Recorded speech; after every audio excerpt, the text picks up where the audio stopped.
فرماتے ہیں کہ میں مزدور لینے گیا، بغداد کے چوک میں مزدور بیٹھے ہوتے تھے۔ میری ان مزدوروں میں سے ایک نوجوان بچے پہ نظر پڑی۔ بڑا کمزور سا وجود تھا، لیکن چہرے پر عبادت کا نشان تھا۔ ماتھا بتاتا تھا کہ نماز کا بڑا خیال رکھتا ہے۔ میں اس کے قریب گیا۔ چہرے بھی بڑا کچھ بتاتے ہیں نا، چہروں میں بھی بڑی رانائی ہوتی۔ فرماتے ہیں میں قریب گیا، میں نے اس کو کہا بیٹے مزدوری کرو گے؟ تو کہنے لگا مزدوروں میں بیٹھا ہوں تو حضور مزدوری کے لیے ہی تو بیٹھا ہوں۔ تو میں نے کہا کہ چلو پھر۔ کہنے لگا نہیں، میری کچھ شرطیں۔ میں نے کہا بتاؤ؟ کہنے لگا پہلی شرط یہ ہے کہ لوگ 4 دینار دیہڑی لیتے ہیں، میں 3 دینار لوں گا۔ میں نے کہا یار تو بڑی بہترین ہے، باقی بھی اس طرح کی رکھ لے۔ اس نے کہا حضور دوسری شرط یہ ہے کہ میں آپ کی مکمل بات مانوں گا، لیکن جب اذان ہو جائے گی پھر آپ کی نہیں سنوں گا۔ تیسری بات اس نے یہ کی کہ حضور میں آپ کے گھر میں کام کروں گا پر آپ کے کسی سوال کا جواب نہیں دوں گا۔ کہتے میں نے کہا یار تو بڑا عجیب ہے، شرطیں تو مالکوں کی ہوتی ہیں۔ کہنے لگا جی بہرحال میں شرطیں لگا کے جاتا ہوں۔ فرماتے ہیں میں اسے گھر لے آیا، کام میں نے اس کو بتایا تو جو کام مزدور سارے دن میں کرتا ہے نا، اس نے 2 گھنٹے میں کر دیا۔ ہمارے مزدور سگریٹ پینے میں بھی تو آدھا گھنٹہ لگاتے ہیں، وہ چائے پینے جائیں تو پونا گھنٹہ ان کو بھی تو دیانتداری کرنی چاہیے کہ نہیں کرنی چاہیے؟ معاہدہ کیا ہے نا جی، تو پورا اترنا چاہیے نا۔ کہتے 2 گھنٹے میں۔ اب کام جب بندہ شروع کراتا ہے تو کام اور نکل آتا ہے۔ کہتے کام میں نے اس کو اور بتا دیا، وہ کرنے لگا۔ اس نے مٹی نکال کے رکھی تھی باہر رستے میں، تو اذان ہو گئی زور کی۔ اس نے وہیں کدال چوڑی کہی اور چلنے لگا۔ تو میرا بیٹا کہنے لگا اس کو ذرا برابر کر دو۔ کہنے لگے چپ کر جا، تیرے باپ سے بات ہوئی تھی، جب اذان ہوتی ہے تو میں کسی اور کی نہیں سنتا، صرف اللہ رسول کی سنتا ہوں۔ کہتے ہو مسجد چلا کے نماز پڑھ کے آئے تو دوپہر کا وقت تھا۔ میری بی بی کہنے لگی اس کو کھانا کھا لے۔ کہتے ہم نے کہا کھانا کھا لو، تو کہنے لگا میں نے روزہ رکھا، رمضان بھی نہیں تھا، نفلی روزہ رکھا۔ فرماتے ہیں شام ہوئی، میں نے 3 دینار دیے تو میں نے کہا تیرا نام کیا ہے؟ کہنے لگا میں نے آپ سے کہا تھا میں کسی سوال کا جواب نہیں دوں گا۔ تو وہ چلا گیا۔ اگلے دن میں پھر لینے گیا اسے، کام کچھ اور نکل آئے تو لوگوں نے بتایا وہ صرف ہفتے والے دن آتا ہے۔ میں نے کہا کیوں؟ کہنے لگے جی وہ کہتا ہے میرا ہفتے کا خرچہ 3 دینار ہے، جب 3 دینار کما لیتا ہوں تو باقی سارا ٹائم اللہ رسول کی ذکر میں گزار دیا کرتا ہوں۔ فرماتے ہیں جی وہ اگلے ہفتے میں پھر لینے گیا، میں نے پورا ہفتہ انتظار کیا کہ کام اسی سے کرانا ہے۔ میں جب گیا تو میں نے کہا چلو، کہنے لگا میری شرطیں یاد ہے نا؟ اور میں نے کہا یاد ہے بھائی، ساتھ چل۔ فرماتے ہیں کام کرایا، 2-3 ہفتے وہ آتا رہا۔ ایک ہفتے میں گیا تو لوگوں نے کہا حضور آج نہیں آیا، کیوں؟ کہنے لگے بیمار ہو گئے۔ کہاں گھر ہے؟ کہنے لگے بغداد کے قبرستان کے پیچھے جو کچی آبادی ہے اس میں رہتا ہے۔ فرماتے میں گیا، دروازے پہ دستک دی تو کہنے لگا حضور آپ ہیں؟ دروازہ کھولے، آ جائیے۔ فرماتے ہیں میں اندر گیا تو میں نے کہا تمہیں کیسے پتا چلا میں آیا ہوں؟ کہنے لگا حضور اللہ والے ہو، آپ نہیں آنا تھا، ورنہ امیر تو غریبوں کا پتہ لینے کوئی نہیں آتے۔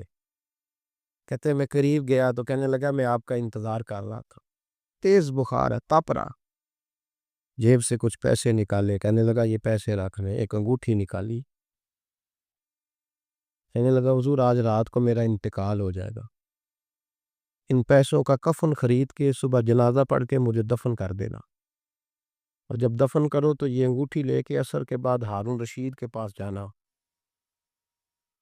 آپ اسے کہنا میں نے ملنا ہے پر وہ آپ کو ٹائم نہیں دے گا، آپ اس کو آواز دیجیے گا کہ تیری ایک امانت ہے میرے پاس، پھر وہ آپ سے ملے گا تو انگوٹھی دے دے، پھر آپ میری طرف سے فارغ ہے۔ حضرت فرمانے لگے تیرا نام؟ اور کہنے لگا حضور وقت تھوڑا ہے، آج رات میں نے جانا ہے، بڑی لمبی معافی مانگنی ہے رب کریم سے، اگر مناسب سمجھے تو مجھے اپنے رب سے تنہائی کر دے بھی۔ فرماتے ہیں میں آ گیا پر اس کی باتوں نے مجھے ساری رات سونے نہیں دیا۔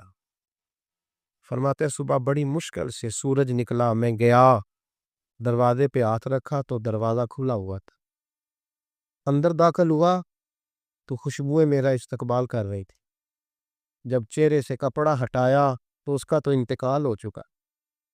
انتقال ہو چکا، ایسے جیسے کسی کا دیدار کر کے سوئے۔